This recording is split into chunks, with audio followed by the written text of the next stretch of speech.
Happy Friday, everyone. And this is a pre-recorded Fitness Friday Live with a very special guest, a former national rugby player playing for South Africa, as well as a fellow podcaster and a global mental health speaker. And I'm very excited to have our guest joining us on Fitness Friday pre-record. I'm at a cycle race in Swellendam called the Cape Classic 380. So this is why we are pre-recording. And I could have easily gotten away with saying to you, no, we're doing this live, but you know what? We're all about honesty. We're all about transparency here on Fitness Friday Live. And it's all about you. So you might be watching this and it might be a pre-record, but that doesn't mean your questions are still not relevant. It doesn't mean that you can't be included in the conversation. We will be monitoring the messages that are coming through on YouTube and on Facebook. So don't be scared to post your questions to myself and to my guest. And don't feel scared to even send a direct message either to myself or our guest if you're struggling with something when it comes to mental health, when it comes to your fitness, when it comes to your wellness. This is the point of Fitness Friday. It's all of us being there for each other during these really difficult times. It's us sharing tips and advice. And it's not just me speaking to the guest. It's me, the guest, and you watching at home, at work, wherever in the world you're watching from, interacting and engaging with us. So if you've got a comment to make, if you've got some tips or advice for myself or our guests, feel free to pop it in the comment section down below. I will be reading everything because I'll just be finishing my race at 12:30 and I'll be getting a chance to go through all your messages. So don't be shy, pop them in. And my guest is incredible today. I have to tell you, I spent 3 days on a walking safari in 2017 or 2018 with him through the Kruger National Park with a few other celebrities as well. And we camped at various destinations. It was with a company called Sun Destinations. And now I'm going to be joining him, and you could have the opportunity to join us as well at an incredible cycle across the Kruger, but we'll tell you more about that. Our guest will be answering mental health questions. And as I said, a former player of rugby for our national team and now a global mental health speaker and a fellow podcaster. Please put your virtual hands together for our guest today, AJ Fenter. Welcome to Fitness Friday Live, or pre-recorded in this case. How's it, Liezel? Are you good? Are you good? So when are you doing a cycle on Friday? That's right. I'm doing something called the Cape Classic 380, and it's a road cycle stage event. I thought I have to do something to get us ready for our cycle race in December. Sure, that's so 380 kilometers on the road over 3 days on the road. That's proper. Yeah, it is proper, but it's an incredible supportive event, and that's what I'm all about. I'm all about having fun when it comes to fitness and making sure that people who join in know that you can have fun at the back. I'm a bit of a back rider. So that's why we're pre-recording, and I really appreciate your time. I don't know if you remember this. I mean, I think I might have mentioned this to you when we did that walk, but man, I would say 10 years ago, someone once asked me, I just retired from rugby, and someone said to me, do you want to do one of the big Cape Town races? I don't know. Probably epic. Could be the epic. And they said, do you want to race with Liezel? And I was this close. I was this close to go. And I said to them, okay, but what does this entail? And they said, no, you probably got to train for 5-6 months. I said, that's me. I'm gone. I've just retired from rugby. I don't want to train anymore. And I have to tell you, I'm actually relieved because I've seen, obviously John and Butchie and all the guys have done it so many times, and I've spoken to them and they reckon it's tough, that thing. I've seen Brayton Paulser. I've seen what he looks like when he's done. I've seen some of the national soccer players that have taken part, and they've really put themselves through the paces. So maybe it was a good thing, and we might not be friends after riding such an event for 7 days. But you mentioned retiring from rugby. What was that like from a physical and a mental point of view? So I've been really fortunate and really lucky to play for a long time. I started playing rugby professionally.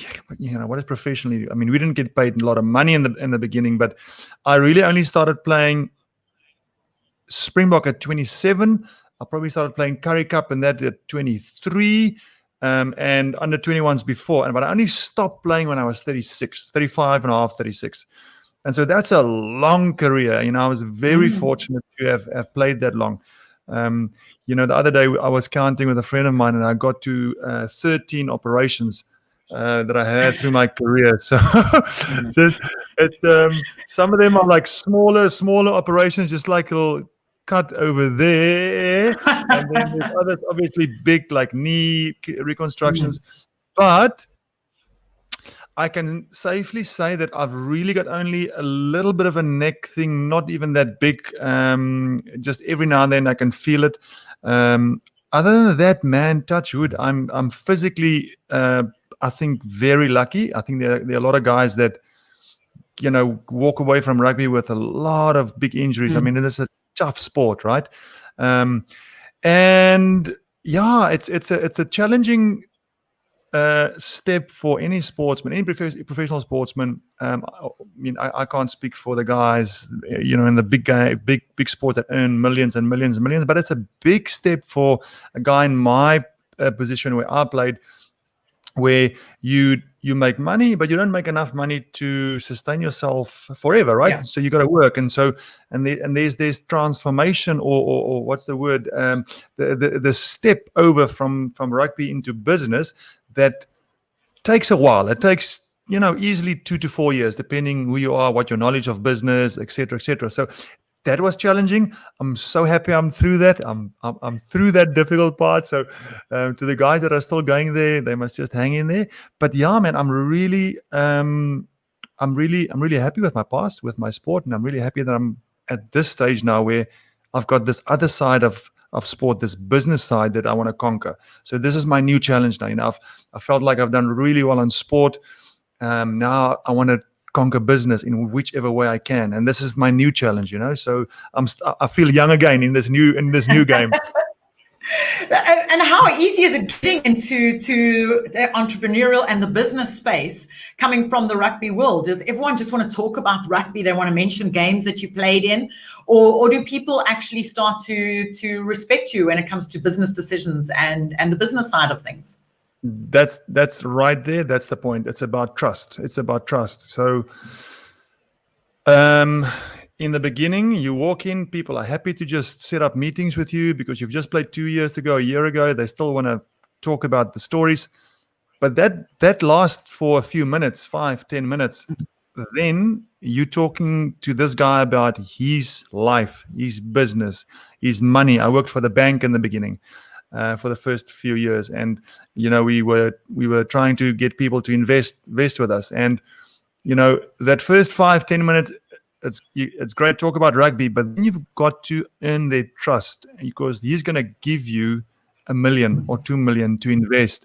And so I was lucky to have very clever people around me that always assisted me in meetings, but even then it takes a few years for people to go, okay, he's not the rugby player anymore. He is now a businessman, and we can listen. And again, then it's up to you, right? You've got to go into that meeting, look and sound confident.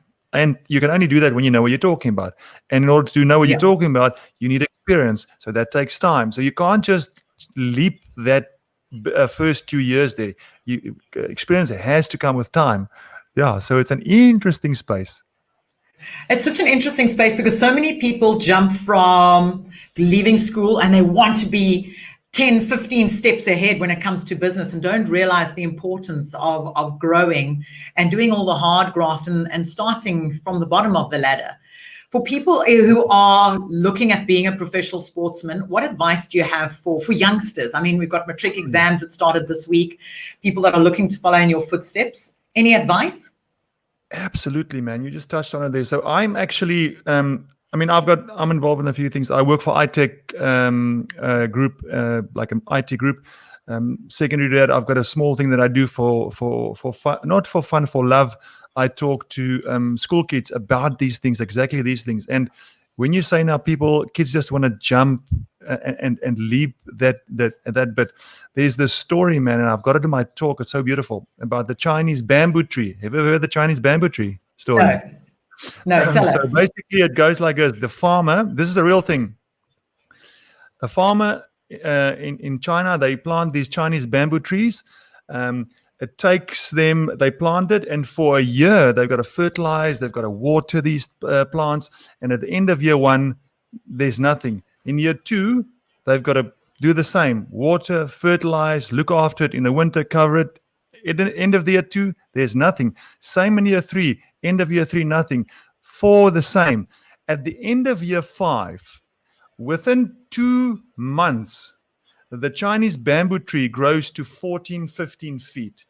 And the moral of the story there is, and I say to kids, this is the bamboo tree talking about, but right now, especially as a kid, but even me now in my stage, I'm learning so much about these new businesses. When you do these things and you feel, man, but I'm just putting in, there's nothing coming back. That's when you water. That's when you are fertilizing. And if you study and if you read up more and you listen to people that are experts in business or someone that you look up to, that is fertilizing. That's watering yourself, your roots, and you're rooting. And when the time is right, when year 5 come, you can go and you can grow. So I always say that's exactly what you said. They want to leap this. Don't leap this. Very few people in sport, in business, in life get to leap, and good on them. Fantastic, brilliant. But I also think that we live in this life of, now I'm going to sound like an old man, of social media, where everything just looks quick and pretty and beautiful. Yeah. But that is not the reality. I'm saying this because I'm a living proof of it. Nothing happens quickly. Things happen with time when you are ready. But you've got to fertilize. You've got to water. And you've got to be patient in this space over here. If you're lucky enough to have it quickly, great. But I do think we are a bit confused because of what we see on social media, that it happens quickly, but it doesn't.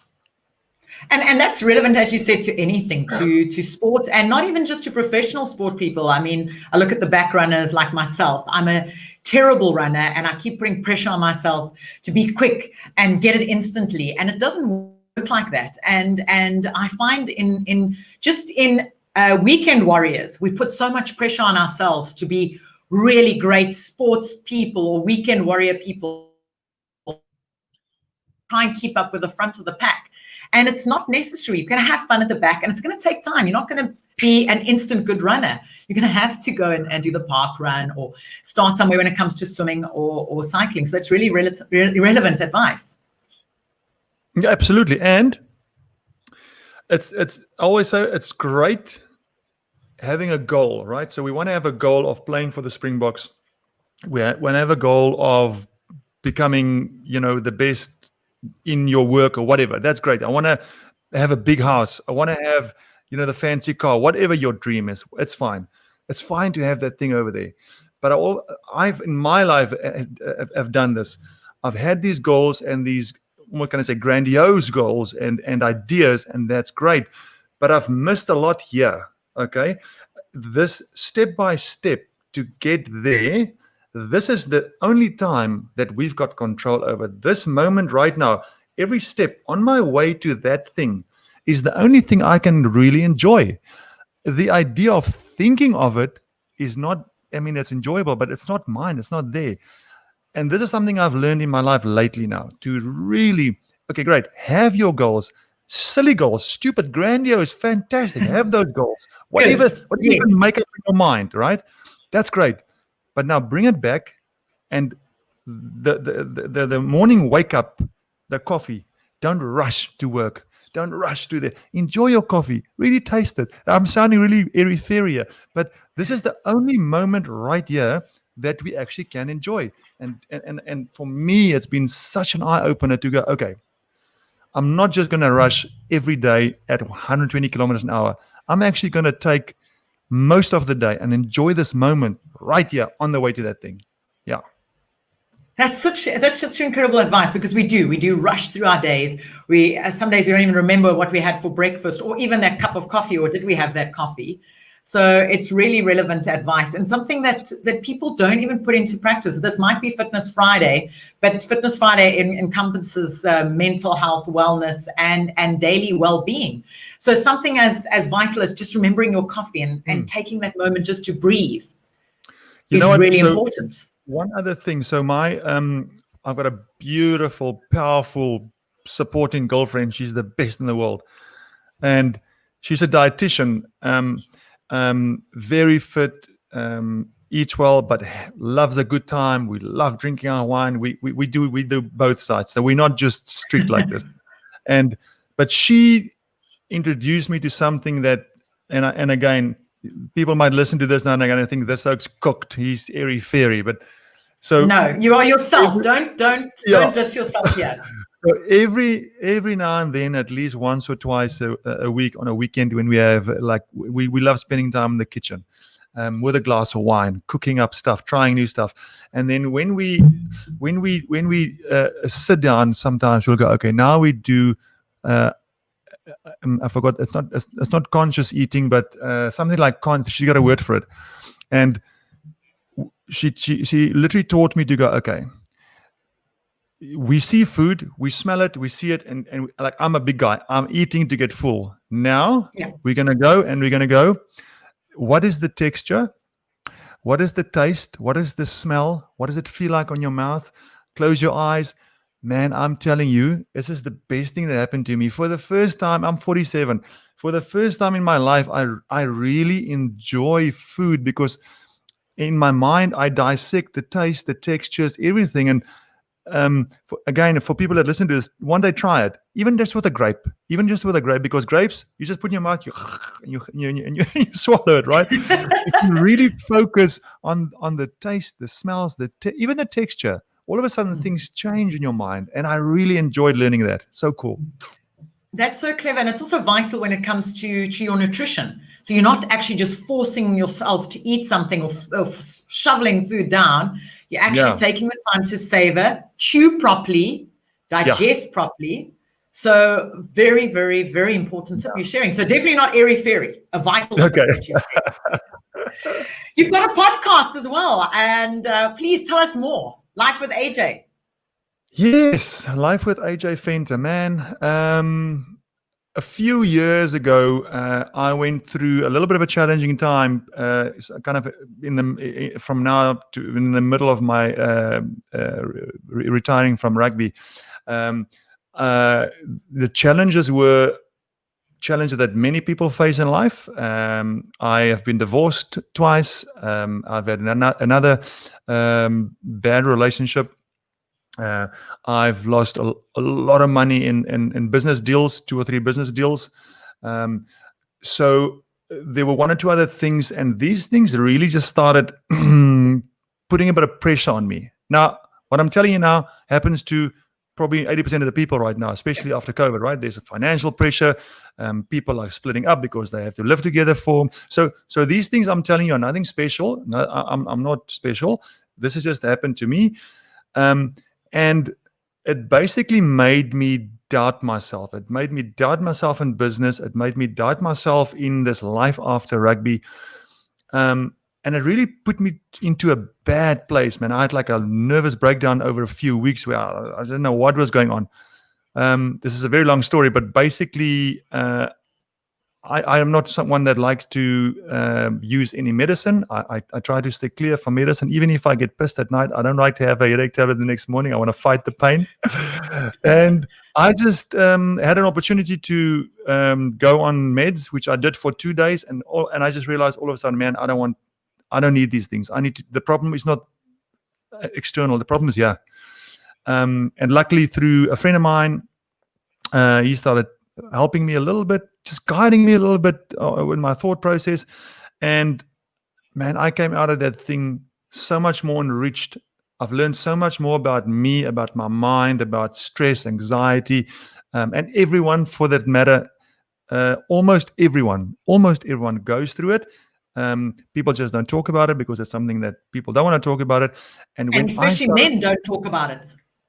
Absolutely, because we know we've got to be brave. We've got to be look like we're in control it all the time. So when I realized that this is something that's prevalent, and I started talking about it, it really started healing me a little bit as well. And I started talking at businesses, and one of the things that came out of that was I learned about podcasting, and I thought, man, here's this platform that cost nothing. You need a computer, you need one or two lights, which is my bed lights, and you Good, need nice. a microphone if you want. Or you don't even need this. I mean, I used to do it with my little headphones. Yeah, exactly.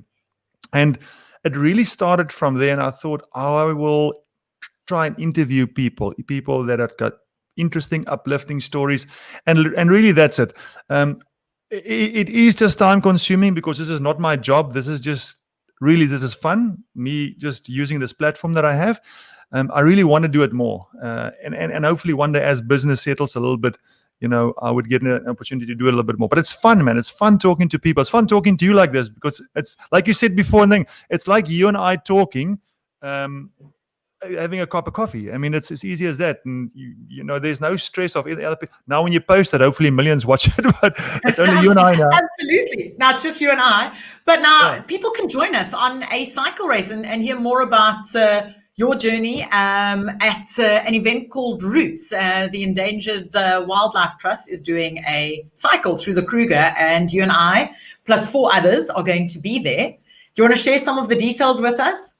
Yes. So I'm really excited. So like you said, we've met it on the Sun Destinations one in Kruger Park, which was fantastic. And this is something a little bit different because then we walked, now we cycle. And firstly, I'm not a good cyclist. Like I've told you before, I don't even have a bicycle. So how are we going to cycle if we don't have a bicycle? No, I've asked the lady to organize me a bicycle. She said she's got one. So it's going to be very cool. Brent Russell is coming. Joe Peterson is coming. You've got, I've got the other names now. Nick Bester is coming. Yes. Kyle is coming. Abbott is coming. So there's 6 of us. Yes. So it's going to be amazing. And if I can just say to people, I mean, listen, when we walked on the thing, and I'm hoping you'll be able to show the video, but there's 2 things that happened. There's 2 things that happened on this walk that I did with you. I'll quickly share to people. The one is Courtney and them took us to a lion kill. What would you say that was? 50 meters, 60 meters? What would you say that was? We didn't realize. We just came around the bend and there about 50 meters in front of us, not even 100 meters. Yeah, so we're on foot and we came across this lion kill, but obviously the kill happened that morning, so they were all lachanized and chubby and fat. But I was standing there and I was really battling to stay calm and stay focused. All I wanted to do was get the hell out of there. But we probably stayed there for 20, 30, 40 seconds, took photos, and then we backed off. So that was really, really challenging. And then the last night, we camped on this beautiful riverbed. It was fun. We arrived there and there were gin and tonics ready, like a real upmarket safari, and we had to do a few videos. Yes, that's right. Us guys and Joe Peterson and Michael Claessens went up the hill, and they just literally 50 meters, 20 meters from us, and they were filming each other. And while Joe was filming Mikey doing this interview, over Mikey's shoulder, man, I would say 30, 40 meters, all of a sudden an elephant bull came walking across. And they came running into where we were sitting, having a Dobski. And that elephant bull came right up. And again, I might be building up these numbers, but for me, it felt like 30, 40 meters from us. It was very close. Yeah. I'm actually going to put the video in so we can see. Yes, he stopped there. His ears were blabbing, and then all of a sudden he relaxed and he walked off. But listen, that was me done, man. I was shitting myself. I don't know if I can say that. You can say it. It's a podcast. It's a YouTube. It's fine. You're welcome to swear, yeah. But you guys also pranked us on that trip. I was there with Stacey Holland, the fitness presenter, and we were getting ready for bed. And yourself and Joe Peterson actually recorded a lion, or played a lion roaring outside our room. And we kept very quiet, and then we heard you guys giggle before we started to scream, and then we realized we were being pranked. So it's not about a serious cycle event or a serious walk. It's something very social, and memories come out of something like this, and friendships get built out of this. So it's not just you arrive as strangers, but you leave as friends. Yeah, listen, I think you'll quickly become a little unit there in the bush. We know. I mean, also like what I really enjoyed about, and again, I'm sorry, I'm talking about the past now, but it's focusing on this one because this is going to be exactly the same. When you're there in the bush, I mean, I don't know, we walked probably 5-6 hours a day, I'm guessing, and Yeah. what's nice is you've got time to speak to other people, get to know them because you've got time alone, and apart from only. And this is the amazing thing about the Kruger Park. If you're on foot or on bicycle, it's not. When I went there, I was expecting just big five, blind. Yes, But exactly. what was amazing was the many hours in between these two sightings spoke about now, where they teach you about the biodiversity, how that little beetle is symbiotic with that plant or bird, and that was the very special thing about the trip for me. And I'm imagining it's going to be the same now, where you learn on foot in the bush how everything fits together, and that was special for me. That is just absolutely incredible. And to be able to walk or cycle through the Kruger, it's very rare that you get an opportunity like that. And then to camp in Pafuri for 3 nights is just amazing. So I'm looking forward to it. I'm not at all fit, but I'm there to bring the gear, guys. I see I'm the only lady amongst the guy team there. but you're going to have fun, and that's what it's all about. Yeah, I don't say no. And that's the nice thing about these events. You don't have to be super fit. You don't have to be a good walker or a good cyclist. Just come and have fun and experience the Kruger and experience something that you've never experienced before. But at the same time, give back to the incredible organization that does great work looking after our endangered wildlife. Yeah, listen, no doubt. So for me, look, again, like myself and Danny, my girlfriend, we love climbing the Drakensberg. We're going again this weekend. Love running, love surfing, beaching. Oh man, but doing this thing in the Kruger Park, this kind of thing, it's special. If anyone has got the opportunity, trust me, just get on. It's really cool.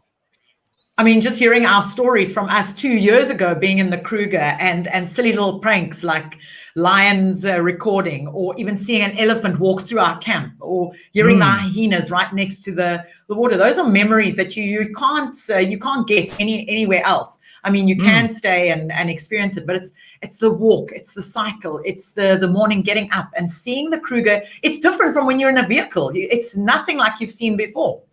Yeah. So I've always said, there's a few things in my life. I've got like a top 5 and a top 10 most enjoyable and most profound things that I've done. And most profound for me has been climbing Kilimanjaro. That has been really. Have you been up there?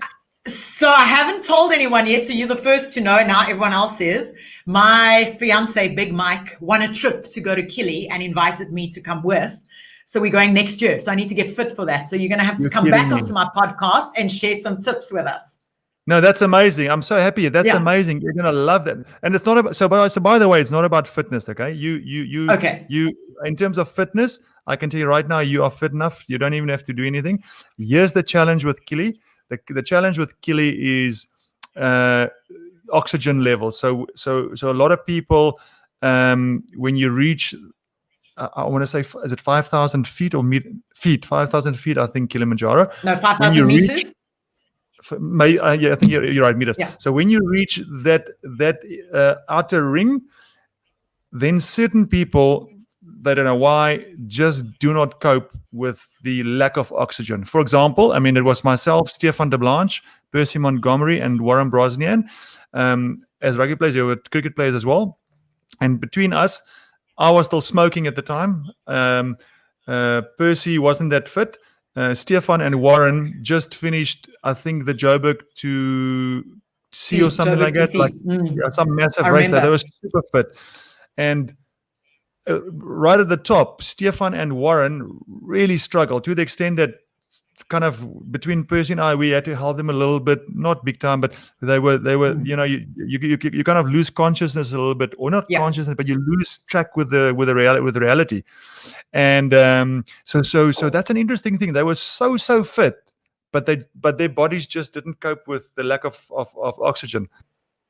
So the guys, the guys that were fitter than so Stefan and Brozzy, they were fitter, much fitter than myself and Percy, but there were times where we had to help and assist them, and it's got nothing to do with fitness, right? It's just how your body deals with a lack of oxygen. But I'll tell you this, Liezel, when you're up there, it is I mean, I was crying for half an hour up there. It was so emotional.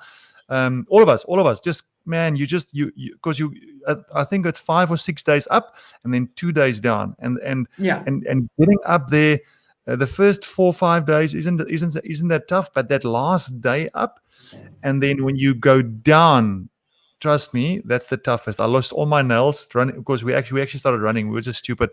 Typical guys.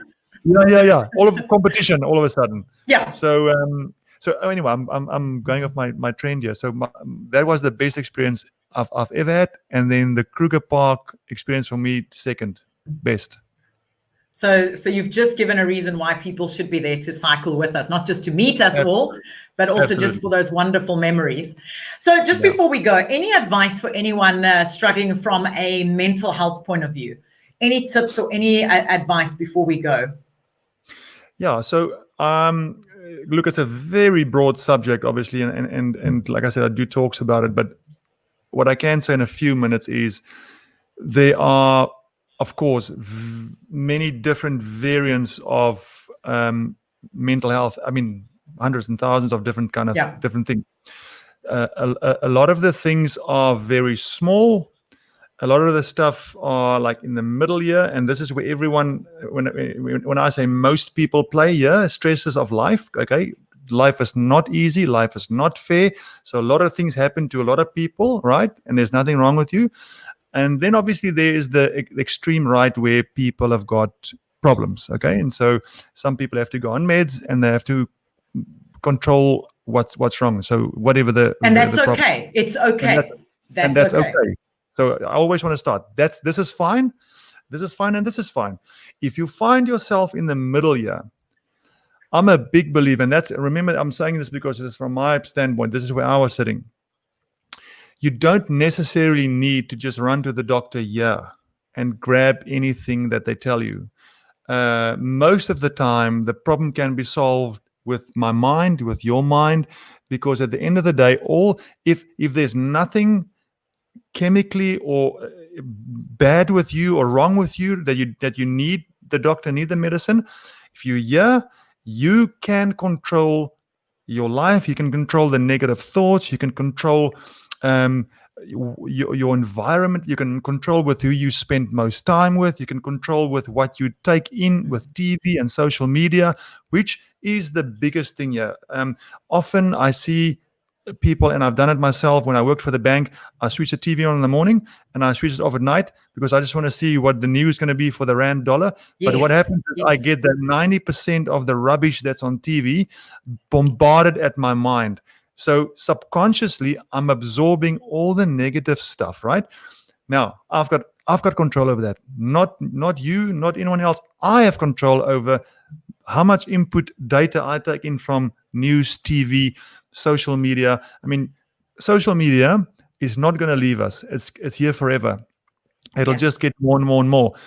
The social media is not the devil. The devil is myself. The devil is, who do I allow on my feed? Who do I allow as a friend? Who do I allow as a page that I follow? I choose those things. No one else but me. I am the master of this data that comes in from social media. If I don't want to have a look at this, I don't have to look at this. Same with friends, Friends is a big thing. Surround yourself with people that are positive. Surround yourself with people that can add value to your life. There's a lot of talk about bullying in schools, and I do my talk about bullying as well. Obviously there are bad stories about bullying.